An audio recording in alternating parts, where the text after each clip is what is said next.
কি দিচ্ছেন আমাদের এলাকায় প্রচারে এসে এটাকে উঠান, এটা শুরু করছেন, কভারটা উঠান দাদা। আমরা যখন আউটডোর প্রোগ্রাম করবো আমাদের মেসেজ থাকবে, তবে আজকে আমাদের কর্মীদের কাছে মেসেজ এটাই যে আপনারা এলাকায় এগিয়ে যান, এলাকায় চলে যান, মানুষের সাথে কথা বলুন, সাধারণ ভোটারদেরকে কনভিন্স করুন। আমাদের লক্ষ্য উদ্দেশ্যটা কি, আমাদের জনপ্রতিনিধি কেমন হওয়া দরকার এবং পার্লামেন্টে গিয়ে তারা কোন কোন বিষয়ে কথা বলবেন সেই সব বিষয়গুলো আজকে রাজ্য সরকার উত্থাপন করা এবং জোটের বিষয়ে একটু ক্লিয়ারিফিকেশন দিলাম, জোট কেন হচ্ছে কি হচ্ছে না সে বিষয়ে দিলাম এবং এক কথায় কর্মীদেরকে উজ্জীবিত করা আগামী দিনের জন্য বললেতে যাতে কর্মীরা সাধারণ মানুষকে একত্রিত করে ভোট করাতে পারে তারই কথা হবে। দাদা, সিএ নিয়ে তৃণমূল প্রার্থী প্রসূন ব্যানার্জি যিনি প্রাক্তন আইপিএস ছিলেন প্রত্যেক প্রচারে গিয়ে বলছেন সিএ এবং ওই প্রসঙ্গ টানতে গিয়ে বলছেন যে দেশে প্রচুর ডিটেনশন ক্যাম্প আছে যেগুলো হিটলারের গ্যাস চেম্বার আমরা ঘুরিয়ে দেবো, অর্থাৎ বারবার সেই সিএ ইস্যু উত্তর মালদায় কি বলবেন? শুধু উত্তর মালদা নয়, সারা পশ্চিমবাংলাতে তৃণমূলের এখন মুসলিম জনসংখ্যা যেখানে বেশি, আমি কোড আনকোড বলছি আবার, পশ্চিমবাংলায় যেখানে মুসলিম জনসংখ্যা বেশি সেই সমস্ত মুসলিম এলাকাগুলোতে গিয়ে পাড়াতে গিয়ে তৃণমূল কংগ্রেস বিজেপির ভয় দেখাচ্ছে তথা সিএ এর ভয় দেখাচ্ছে। যদি ডিটেনশন ক্যাম্পগুলো গুড়িয়ে দেওয়ারই তার ইচ্ছা থাকে, 2019 সালে পশ্চিমবাংলা থেকে যে এমপি গুলো পাঠিয়েছিলাম আমরা যারা ভোট দিয়ে তৃণমূলের পক্ষে, তারা কটা ডিটেনশন ক্যাম্প গুড়িয়েছে তার লিস্টটা প্রসন্নবাবুকে দিতে বলুন। প্রসন্নবাবু তো ভয় দেখিয়ে মানুষের ভোট নিতে চাইছে, শুধু প্রসন্নবাবু নয়, তার দলের নেত্রীর হচ্ছে এখন মূল কাজ হচ্ছে মুসলিমদের ভয়টা দেখিয়ে ভোটটা নাও। এটা হচ্ছে সিএ হচ্ছে ভোট ধরার কল। দাদা, আপনি তো যখন বিধানসভায় গেলেন কংগ্রেস সিপিএম জোট একদম আপনাদের ছিল, কিছুটা কি জোটে ফাটল ধরছে বা সমস্যা হচ্ছে? আমি সংযুক্ত মোর্চার বিধায়ক, নিজেকে আজকের দিনও বলতে বেশি স্বাচ্ছন্দ্য বোধ করি। লোকসভা নির্বাচনের মাথায় রেখে আমরা চেষ্টা করেছিলাম যে বিজেপি তৃণমূলকে হারাতে, একজন সিএ আনছে আর একজন সিএ ভয় দেখিয়ে ভোট নিচ্ছে, এই দুটো শক্তিকে হারাতে আসুন ঐক্যবদ্ধ হয়ে লেফট ফ্রন্ট, কংগ্রেস আর আইএসএফ মিলে এক ঐক্যবদ্ধ হয়ে লড়াই করি। কিন্তু দুঃখের বিষয়, ক্রমশ আইএসএফ কে কর্নার করার চেষ্টা হচ্ছে। কংগ্রেস তো আমাদেরকে নাকি পাত্তাই দিচ্ছে না, তো তারপরেও আমরা আর কয়েকটা মুহূর্ত হয়তো অপেক্ষা করব, অন্যথায় আমরা আমাদের মতো যেভাবে মনস্থির করেছিলাম একক লড়াই করলে 20টার অধিক সিট দেব, হয়তো 20টার অধিক না সিট দিলেও আজটাতে সীমাবদ্ধ থাকবো না, আজের ডবলও হয়তো হয়ে যেতে পারে, আমরা এককভাবে লড়াই করবো। আর এককভাবে লড়াই করার জন্য আমাদের মানসিক প্রস্তুতি অনেক আগে থেকেই আছে। অনেকে আপনারা দেখেছিলেন, আপনারা অনেকে কোশ্চেন করেছিলেন, যখন ইন্ডিয়া ব্লকে কংগ্রেস টিএমসি যুক্ত ছিল তখন আমরা বলেছিলাম ইন্ডিয়া ব্লকে যদি টিএমসি থাকে আমরা ওই ব্লকে থাকবো না, অর্থাৎ আইএনডিআই জোটে আমরা থাকবো না, আমরা সারাসার বলে দিয়েছিলাম। তখন আমরা এককভাবে লড়াই করার জন্য মানসিক প্রস্তুতি ছিলাম। এখনো যদি তারা না থাকতে চায়, বাকি তৃণমূল বেরিয়ে যাওয়ার পরে যদি তৃণমূল কংগ্রেস আর লেফট ফ্রন্ট যদি না থাকতে চাই, আমরা আমাদের শক্তি নিয়ে এককভাবে বিজেপি এবং তৃণমূলকে হারানোর জন্য সর্বোচ্চ দিয়ে লড়াই করবো। যারা তৃণমূল বাড়ি বাড়ি প্রচার করছে বারবার আপনারা বিজেপির এজেন্ট, বিজেপির সুবিধা করতে মালদায় প্রার্থী দিচ্ছেন, ওটা তো হচ্ছে ছোটবেলা থেকে আমাদের রাজনৈতিক ছোটবেলা থেকে শুনে আসছে। 1998 সালে বিজেপির হাত ধরে তৃণমূলের জন্ম হয়েছে। 1999 সালে বিজেপির সাথে কি সরকার ছিল তৃণমূলের? 2000, 2002, 2004 কলকাতা পুরসভা, কলকাতা কর্পোরেশনের দায়িত্ব যখন বিজেপি তৃণমূল মিলে ভাগ করে নিল তখন বিজেপির সাথে হাত হয় না। একাধিকবার সেন্ট্রাল মিনিস্ট্রিতে ছিলেন মমতা ব্যানার্জি, দপ্তরবিহীন মন্ত্রিত্ব নিয়ে ঘুরেছেন, রেলওয়ে মিনিস্ট্রি সামলেছেন, তখন কার সাথে ছিল বলুক, কার সাথে ছিল, কি করেছিল? দাদা, নদিয়ার সভা থেকে মুখ্যমন্ত্রী বলেছেন যে অন্য কোনো দলে ভোট দেবেন না, তৃণমূলে দিন, অন্য কোনো দলে ভোট দেওয়া মানে বিজেপিতে ভোট দেওয়া। আর আমি এই জায়গায় বলছি, কেউ যদি মনে করে তৃণমূলের অত্যাচারে বিজেপিকে ভোট দেবো আর বিজেপির সাম্প্রদায়িক রাজনীতিকে প্রতিহত করতে তৃণমূলকে দেবো, দিনের শেষে এই দুটো দলের ভাঁড় একটা জায়গাতেই, যেখানেই দেবেন একটা জায়গায় পড়বে নাগপুরে।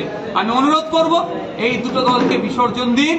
ফুল অনেকদিন ধরে আমরা শুকলাম, 2014 থেকে একটা ফুলের গন্ধ নিলাম, 2011 থেকে একটা ফুলের গন্ধ নিয়েছি, দুটো ফুল এখন এক্সপায়ার হয়ে গেছে। এক্সপায়ার ফুল যদি ঘরে রাখা হয় সেটা দুর্গন্ধ ছড়াতে শুরু করেছে, পোকা জন্মাবে, আমাদের স্বাস্থ্যের পক্ষে ক্ষতি হবে। থেকে একটা ফুলের গন্ধ নিলাম, 2011 থেকে একটা ফুলের গন্ধ নিয়েছি, দুটো ফুল এখন এক্সপায়ার হয়ে গেছে। এক্সপায়ার ফুল যদি ঘরে রাখা হয় সেটা দুর্গন্ধ ছড়াতে শুরু করেছে, পোকা জন্মাবে, আমাদের স্বাস্থ্যের পক্ষে ক্ষতি হবে। তাই বাংলার স্বাস্থ্যের জন্য দুটো ফুলকে বিসর্জন দিন। মেয়রের ওয়ার্ডে আবার বহুতল ভেঙে বিপত্তি, কি দেখছেন? ব্যাপার নয়, আপনারা দেখুন না কিভাবে পৌরসভা এলাকাগুলোতে দেখুন বেআইনি ভাবে জলাশয়গুলোকে, পুকুরগুলোকে বুঝিয়ে বাড়ি তৈরি করেছে। না স্যাংশন প্ল্যান আছে, না কোনো প্ল্যান আছে, উইদাউট প্ল্যান এগুলো করেছে। আর এগুলোর জন্য সম্পূর্ণভাবে মেয়র সাহেবকে দায়িত্ব দিতে হবে, দায়ী, এবং লোকাল কাউন্সিলরও দায়ী। দক্ষিণ মালদায় কি হবে আপনাদের প্রার্থী দেওয়ার চিন্তা ভাবনা চলছে ভাই। হ্যাঁ, উত্তরে অলরেডি দিয়ে দিয়েছি, দক্ষিণেও আজকে আমাদের কর্মী সভা ছিল, বললাম আর কয়েকটা মুহূর্ত অপেক্ষা করব। কংগ্রেস যদি মনে করে শুধু আইএসএফ এর ভোটটা নেবে, আইএসএফ এর নেতৃত্বকে মানতে পারবে না, আইএসএফ কে এগিয়ে চলা গিয়ে তাদের ঈর্ষার কারণ হয়ে দাঁড়াবে, তাহলে কংগ্রেসের সাথে আমাদের লড়াইয়ের ময়দানে দেখা হবে। আপনার জেলার প্রধান সমস্যা পরিযায়ী এবং ভাঙন সমস্যা, দুই সরকারই সমাধান করতে ব্যর্থ। আপনি প্রধান দায়িত্ব কার দেখছেন? দেখুন, একজনের যুক্তরাষ্ট্রীয় পরিকাঠামো, দুটো সরকারের সমাধান কেউ এড়িয়ে যেতে পারে না। এনটিপিসির কারণে এর জন্য ভাঙন যেমন হচ্ছে, ব্যারেজের জন্য যেমন ভাঙন হচ্ছে, সাথে সাথে রাজ্য সরকার বিভিন্ন প্রকল্প করছে, কোটি কোটি টাকা খেলা মেলা করে দিচ্ছে, খরচ করে দিচ্ছে, কিন্তু বিজ্ঞানসম্মতভাবে কংক্রিটের বাঁধ নির্মাণ করে সমস্যাকে সমাধান করছে না কেন? কি দেখছি, ফি বছর ভাঙন হয়ে যাচ্ছে, বিঘে বিঘে জমি নষ্ট হয়ে যাচ্ছে, রতুয়া থেকে শুরু করে এদিকে ফারাক্কা, কিন্তু কোনো নির্দিষ্ট পদক্ষেপ নাই। সেই জন্যই তো লড়াই আমরা করছি। আমি বিধানসভার মধ্যে গিয়ে এখানকার দুর্দশার কথা, আমি একাধিকবার এখানে ঘুরে গিয়েছি, ভাঙন থেকে গিয়েছি, এই দুর্দশার কথা সচক্ষে দেখেছি। বিধানসভার মধ্যে গিয়ে মেনশন থেকে শুরু করে কোশ্চেন পর্ব থেকে শুরু করে বিভিন্ন পর্বে আমি উত্থাপন করেছি, কিন্তু দুঃখের বিষয়ে অপদার্থ রাজ্য সরকার, অপদার্থ কেন্দ্র সরকার এই সমস্যার সমাধান করছে না। তাদের কানে জোরে আওয়াজ ঢুকিয়ে দেওয়ার জন্য মালদা, মুর্শিদাবাদের স্পেশালি যে এমপিগুলো আছে তাদেরকে আমাদের পক্ষ থেকে জিতিয়ে পার্লামেন্টে পাঠা, আমাদের ঐক্যবদ্ধ পার্লামেন্টে যেমন চিৎকার করবে, বিধানসভার মধ্যে চিৎকার করবে। কিন্তু তৃণমূল যে বলছে যে পরিযায়ী সমস্যার মেন কারণ 100 দিনের কাজ বন্ধ, তাই জন্য পরিযায়ী শ্রমিকদের কথাটা সঙ্গে বললেন, 100 দিনের কাজ বন্ধ যে তৃণমূলের জন্য। আপনাকে আমি দায়িত্ব নিয়ে বলছি, ক্যামেরাতে আমি আমার দায়িত্ব নিয়ে বলছি, এমন জায়গায় আছে সেই সময় বন্যা হয়ে গিয়েছে, ওখানে আপনার কি বলে ওটাকে, রোস্টার বলে তো, রোস্ট মাস্টার প্ল্যানে দেখিয়েছে ওই দিনকে এত হাজার কর্মী কাজ করেছে যেখানে বন্যা হয়ে গিয়েছে। আমি দায়িত্ব নিয়ে বলছি, সম্পূর্ণ দায়িত্ব আমার। খাল খনন দেখিয়েছে, এত খাল খনন দেখিয়েছে, ওই জায়গাতে আর কোনো সমতল ভূমি থাকবে না, সবই খাল হয়ে গেছে, কিন্তু অ্যাকচুয়ালি খালি না, এই দুর্নীতি করেছে। হঠাৎ তো টাকা বন্ধ করেনি, টাকা বন্ধের আগে কম করে 10 বার কেন্দ্রীয় টিম ভিজিট করেছে। এটাও কিন্তু বিজেপি বলছে না, কারণ বিজেপি যদি তৃণমূলের বিরুদ্ধে বেশি বলে ওদেরই গায়ে লাগবে, তো ওদেরই তো দোষ হয়, এটা বিজেপি বলছে না।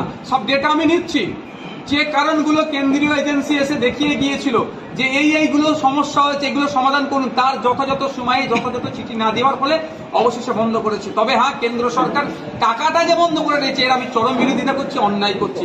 তদন্ত হোক, যারা দুর্নীতি করছে তাদের মধ্যে তাদেরকে জেলে রাখুক, 100 দিনের কাজের টাকাটা বুঝিয়ে দিক। পরিযায়ী শ্রমিক সমস্যা সমাধানের দরকার তো রাজ্য সরকারের। রাজ্য সরকারের কোনো নির্দিষ্ট কোনো প্রকল্প আছে, ইন্ডাস্ট্রি করেছে, একটা কারখানা উদ্বোধন করেছে বলুক তো রাজ্য সরকার। প্রতি বছর তো বিশ্ববঙ্গ বাণিজ্য সম্মেলন করছে। আমি একটা কথা বলেছিলাম যে বিশ্ব কি বাণিজ্য সম্মেলন করছে, বিজিবিএস করছে, শুরুর ওই সম্মেলনের শুরুর পূর্বে বলুক বিগত বছরে এত কোটি টাকার কমিটমেন্ট হয়েছিল, তার মধ্যে এত কোটি টাকা এই জায়গায় বরাদ্দ হয়েছিল, এত কোটি টাকা আমাদের রাজস্ব এসেছে এবং এত লোক কাজ পেয়েছে, এই ডেটাটা দিক তো, এই ডেটা দেয় না। বাণিজ্য সম্মেলনের শেষে ভুয়ো যারা আপনার প্রতিশ্রুতি দিয়ে যাচ্ছে, আমাদের ট্যাক্সের টাকায় 3000 টাকার প্লেট খাচ্ছে, 5000 টাকার প্লেট খেয়ে চলে যাচ্ছে, তারা এত হাজার কোটি টাকা দেবো ব্যবসা করবো, অত হাজার কোটি টাকার ব্যবসা করবো, বছর পার হয়ে গেলেও কিচ্ছু দেখতে পায় না। মমতা ব্যানার্জি যতদিন এই রাজ্যে থাকবে কোনো শিল্প আসবে না। এই মমতা ব্যানার্জিকে আমরা গণতান্ত্রিক প্রক্রিয়ায় বিসর্জন দিলেই এই রাজ্যে শিল্প আসবে, তখনই পরিযায়ী শ্রমিক সংখ্যা কমবে, আমাদের রাজ্যে কাজ বাড়বে।